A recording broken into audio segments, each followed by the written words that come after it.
उन्हाळा सुरू झाला की आपल्या सगळ्यांना काहीतरी थंडगार प्यायची इच्छा होते आणि त्यातच बाजारात आंबे यायला लागले की सगळ्यांच्या डोक्यात एकच येतं, आंब्याचं पन्ह. उन्हाळ्यात कितीही ज्यूस प्या, पण शरीराला खरी थंडावा देतं ते एकच म्हणजे घरचं पन्ह. पण खरं सांगायचं तर सगळ्यांना परफेक्ट पन्ह बनवता येत नाही. कधी जास्त आंबट तर कधी जास्त गोड, त्यामुळे पूर्ण टेस्ट आहे ती बिघडून जाते. पण आज मी तुम्हाला आंब्याचं पन्ह बनवताना खूप सारे असे ट्रिक्स सांगणार आहे, ज्यामुळे तुमचे एकदम परफेक्ट बॅलन्समध्ये आंब्याचा पन्ह बनवू शकतात. आणि एक महत्त्वाचं की हे तुम्ही जे आंब्याचं पन्ह आहे ते 2-3 महिन्यासाठी तुम्ही फ्रीजमध्ये स्टोअरसुद्धा करू शकता. रोज रोज आपण आंब्याचं पन्ह बनवू शकत नाही, त्यामुळे आपण एकदाच असं पन्ह बनवून जेव्हा पाहिजे तेव्हा आपण हे थंड पेय पिऊ शकतो. जेव्हा पण कधी आपल्या घरी पाहुणे आले तेव्हा आपण त्यांना सुद्धा देऊ शकतो. आणि खरंच सांगते, खूप सोपी रेसिपी आहे, झटपट होते.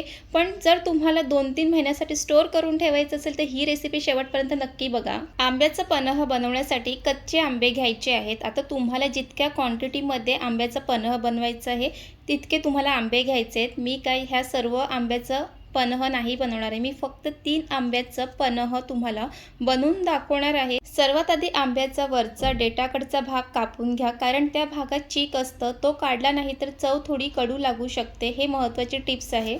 त्यानंतर आंब्याला व्यवस्थित नीट धुवून घ्यायचं आहे, कारण आंब्यावरती धूळ किंवा चीक लागलेलं असतं, ते निघून गेलं पाहिजे. तर तुम्ही व्हिडिओमध्ये पाहू शकतात की मी कशा पद्धतीने आंबे हे धुवून घेत आहे. तर इथे तिन्ही आंबे धुवून झालेले आहे. आणि त्यानंतर कुकरमध्ये हे आंबे आहेत ते उकळून घेणार आहोत. त्यासाठी कुकरमध्ये हे तिन्ही आंबे टाकून घेणार आहेत. जर तुम्ही कुकरच्या ऐवजी पातेल्यात जर आंबे उकळून घेणार असेल तर थोडासा वेळ जास्त लागतो, त्यामुळे कुकरमध्येच ते आंबे आहेत ते उकळून घ्यायचे. तर चला आता कुकर आहेत ते गॅसवरती ठेवून घेते आणि कुकरच्या छान असे 5-6 शिट्या काढून घेणार आहोत.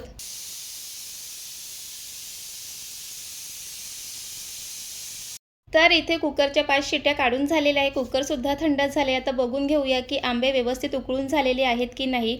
आणि कच्चे आंबे उकळून घेतो की त्यानंतर त्याचा रंग हा पिवळसर दिसायला लागतो. आणि आंबे उकळून घेत असताना आंबे हे जास्तसुद्धा उकळलेले नाही पाहिजे, नाहीतर मग त्याची चव पूर्ण बदलून जाते. तुम्हाला पुढे दाखवते की आंबे कसे उकळलेले पाहिजे. त्यानंतर कुकरमधले सर्व जे आंबे आहेत ते काढून घेतलेले आहे आणि त्याच कुकरमध्ये थंड पाणी घेतलं आणि त्यामध्ये ते जे आंबे आहेत ते 2 मिनिटासाठी तसंच त्याला ठेवायचं आहे. आणि त्यानंतर मग परत ते प्लेटमध्ये काढून घेणार आहे. आणि त्यानंतर मग हे जे आंबे आहेत ते थंड करायला बाजूला ठेवायचं आहे. आणि गरम असतानाच त्याची सालं किंवा त्याचा गर काढायला जाऊ नका. आणि आंबे शिजले असेल की व्यवस्थित का आतून अशी चीर जाते आणि त्यातले जे सालं आहेत ते आपोआप निघते. तर आता हे थंड होईपर्यंत बाकीची तयारी करून घेऊ. आंब्याच्या पन्हाला आंबट गोड अशी चव येते, ती ह्यासाठी की ह्यामध्ये आपण गूळ वापरतो. आणि गूळ आहे ते कधीही असं कट करून घ्यायचं आहे, म्हणजे गूळ आहे ते छान असं वितळलं जातं. आणि इथे गूळ कसं वापरायचं तेही तुम्हाला सांगते. आता आंबा जास्त आंबट असेल किंवा गोड असेल त्याप्रमाणे आपण गुळाचं प्रमाण ठरवतो. पण जास्तही गूळ वापरायचं नाही, कारण पन्ह आहे तो आंबट आणि गोड असं असायला पाहिजे. ते मी तुम्हाला पुढे सांगते. आणि इथे आंबे आहेत ते थंड झालेले आहे. आणि त्यानंतर ती आंब्याची जी सालं आहेत ती काढून घेणार आहोत. आणि ती सालं आहेत ती फेकून द्यायची नाही. आणि तुम्ही ते पाहू शकतात की आंबा मी कसं हे उकळून घेतलेला आहे. आंबा जर तुम्ही जास्त उकळून घेतला की तो आंबा मऊ होतो आणि त्याची जी चव आहे ती पूर्ण बदलून जाते. तर इथे तुम्ही पाहू शकतात की चमच्याच्या साहाय्याने मी आंब्याचा जो काही गर आहे तो कशा पद्धतीने काढून घेते. आणि तुम्ही आंब्याचा गरवरूनच समजू शकतात की मी आंबा कितपत हे उकळून घेतलेला आहे.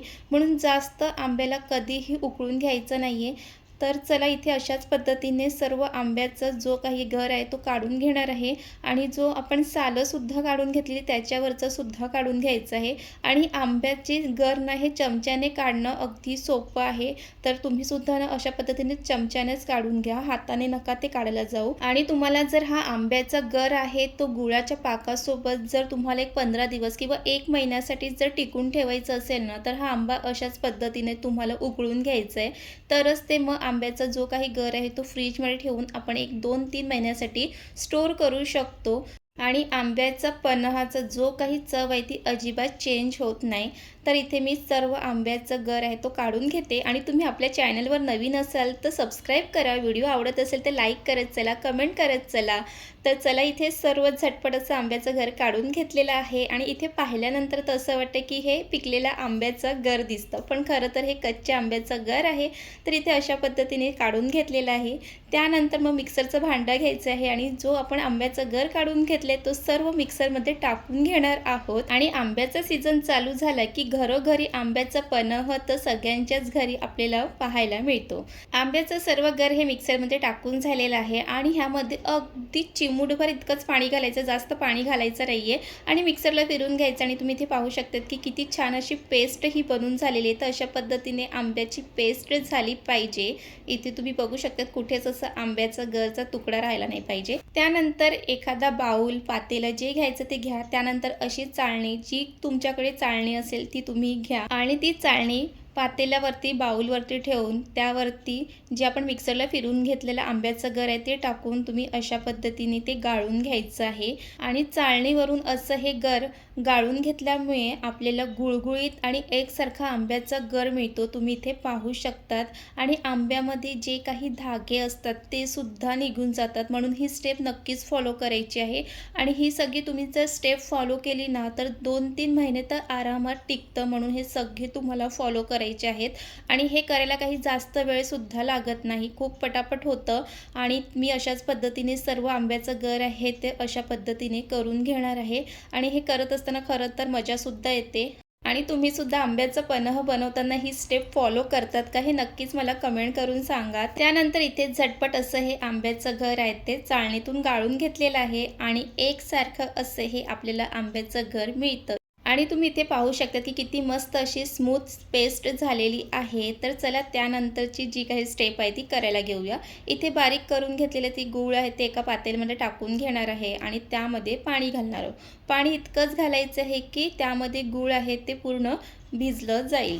त्यानंतर हे जे पातेलं आहे ते गॅसवरती ठेवून घेणार आहोत आणि हे जे गूळ आहे ते वितळेपर्यंत त्याला गॅसवरती ठेवणार आहोत. आणि तुम्ही ते पाहू शकतात की गूळसुद्धा हळूहळू वितळायला सुरुवात झालेली आहे. आणि ह्यामध्ये मी अजून थोडंसं गूळ आहे ते मी घातलेलं आहे, कारण जेव्हा मी हे आंब्याची टेस्ट करून बघितली थोडंसं ते आंबट आहे, त्यामुळे मी अजून त्यामध्ये थोडंसं गूळ आहे ते घातलेलं आहे. आणि ते छान असं गूळ हे विरघळून झालेलं आहे.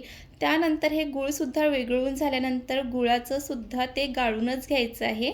गूळ असं गाळून घेतल्यामुळे गुळातले जे काही बारीक कण आणि जे काही मळ असतं ते निघून जातं आणि त्यामुळे आंब्याच्या पन्हाला खूप छान टेस्ट येते. ही सुद्धा तुम्हाला स्टेप फॉलोच करायची आहे.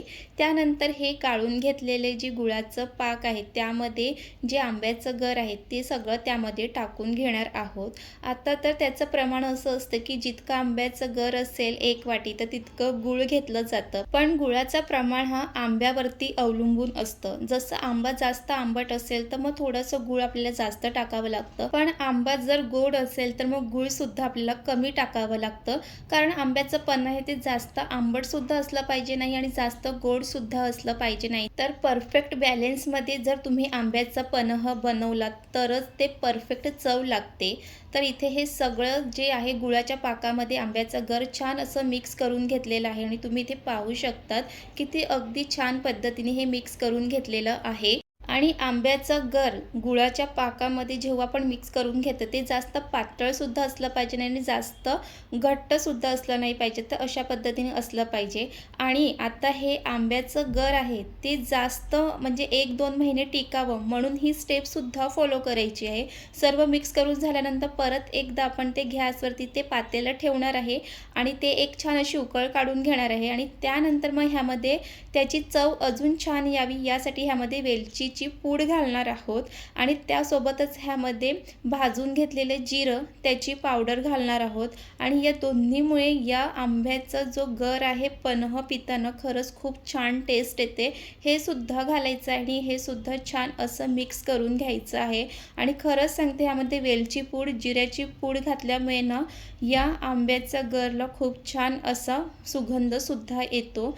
तर हे एकसारखं असं मिक्स करून घ्यायचं आहे. त्यानंतर ह्यामध्ये काळं मीठ घालायचं आहे. काळं मीठ नसेल तर आपल्या रोजच्या वापरातलं मीठसुद्धा घालू शकतात. अगदी थोडंसं घालायचं आणि ह्यामध्ये मीठ घातल्यामुळे ह्याची चव आहे ती अजून खूप जास्त येते. त्यानंतर मीठसुद्धा छान मिक्स करून घ्यायचं आहे आणि इथे आपलं छान असं गूळ आणि आंब्याचं गर हे मिक्स करून झालेलं आणि खूप छान असं सुगंधसुद्धा येतं. आणि ह्या गरला एक छान अशी उकळ काढून घेतल्यामुळेच हा जो आंब्याचा गर आहे ना, फ्रीजमध्ये 1-2 महिन्यासाठी आरामात टिकतं. त्यानंतर हे थंड करायला ठेवलेलं आहे आणि थंड झाल्यानंतर तुम्ही इथे पाहू शकतात की इथे आंब्याचं गुळाच्या पाकातलं हे गर किती छान असं बनून झालेलं आहे. पातळही नाही आणि जास्त घट्ट नाही, तर अशा पद्धतीने. आणि हे तुम्ही काचेच्या बरणीमध्ये हे स्टोअर करून ठेवायचं आहे. जर तुम्ही काचेच्या बरणीमध्ये स्टोअर करून ठेवलात ना, तर हे 1-2 महिने आरामात टिकतं. आणि ही जी बरणी आहे ती फ्रीजमध्ये ठेवून द्यायची आहे. आणि तुम्हाला जेव्हा पण आंब्याचं पन्ह प्यायची इच्छा झाली की पटकन ह्यातलं गर ग्लासमध्ये टाकायचं आणि झटपट असं आंब्याचं पन्ह पिऊन घ्यायचं.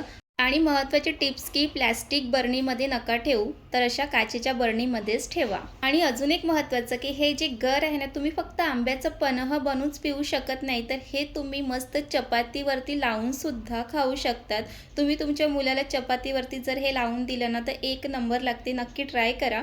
चला मग आता झटपट असं आंब्याचं पन्ह बनवायला घेऊया. ग्लासमध्ये इथे 2 चम्मच इतकं मी गर टाकून घेणार आहे. त्यानंतर मग ह्यामध्ये थंड पाणी घालणार आहे किंवा बर्फाचे तुकडेसुद्धा घालू शकतात आणि मस्त असे हे जे गर आहेत ते पाण्यामध्ये छान असं मिक्स करून घ्यायचं आहे. लिंबू सरबतपेक्षा पण हे आंब्याचं पन्ह आहे ते अगदी झटपट असं बनून तयार होते. तर इथे छान असं मिक्स करून झालेलं आहे आणि वाह! काय छान असं आंब्याचं पन्हाला रंगसुद्धा आलेला आहे. आणि उन्हाळ्यात तर आंब्याचं पन्ह पिण्याचे तर बरेच फायदे आहेत. त्यामुळे आपल्याला थंडावा मिळतो आणि उष्णतेपासून तर बचाव होतो. त्यामुळे आपल्या घरी पाहुणे तरी आले ना, आपण झटपट त्यांना असं हे आंब्याचं पन्ह बनवून देऊ शकतो आणि आपण सुद्धा रोज असं आंब्याचं पन्ह पिऊ शकतो. तर तुम्ही सुद्धा हे नक्की सगळ्या टिप्स सांगितल्या आहेत त्या फॉलो करा. चला मग आता आपण ते पिऊन बघूया की कसं आंब्याचं पन्ह हे बनून तयार झालेलं आहे. आणि खरंच सांगते, आंब्याच्या पन्हाला ना आंबट गोड अशी परफेक्ट अशी चव आलेली आहे आणि खूप छान बनून तयार झालेलं आहे. तुम्हीसुद्धा ही रेसिपी नक्कीच ट्राय करा आणि तुम्हाला ही आजची रेसिपी कशी वाटली हे नक्की मला कमेंट करून सांगा. एक लाईक करा आणि तुम्ही आपल्या चॅनलला अजूनपर्यंत सबस्क्राईब केलं नसेल तर सबस्क्राईब करून घ्या. बाय बाय, पुन्हा भेटूया.